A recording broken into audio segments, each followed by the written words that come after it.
Méditation du 30 juin. J'ai compté fermement sur le Seigneur, il s'est penché vers moi, il a entendu mon appel. Psaume 40, le verset 2 dans la version Bible en français courant. Elizabeth Elliot était une écrivaine et missionnaire nord-américaine. Son mari, Jim Elliot, a été assassiné pendant qu'il travaillait parmi les tribus Quechua de l'Est de l'Équateur en 1956. Malgré cela, Elizabeth a continué à travailler comme missionnaire pendant 2 ans au service des membres de la tribu qui avaient assassiné son mari. À son retour aux États-Unis, elle a écrit plus de 20 livres et elle est devenue une oratrice de talent. Dans l'un de ses livres, Passion and Purity, Passion et pureté, Elizabeth parle de l'amour, de la solitude et de l'attente. Jim et Elizabeth se sont connus à l'université, mais 5 ans se sont passés avant que Jim se rende compte que c'était la volonté de Dieu qu'il se marie avec Elizabeth. C'est seulement 3 ans après leur mariage à Quito et avec un bébé de 10 mois qu'Elizabeth a perdu son mari.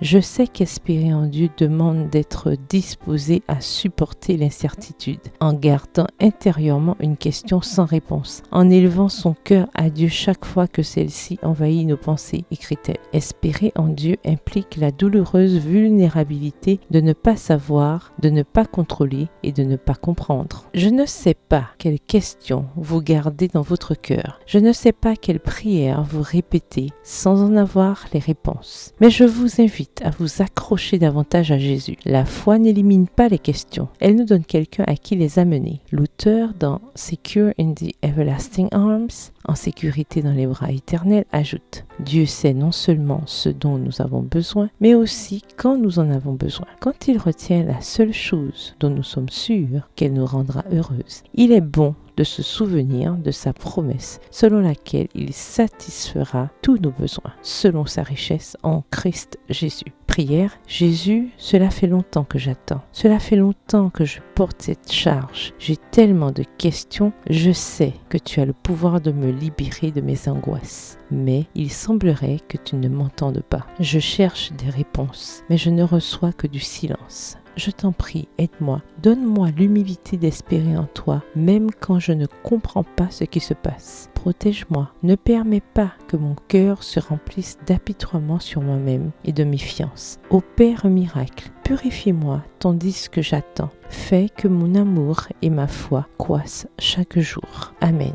Bonne journée, que l'Éternel vous bénisse.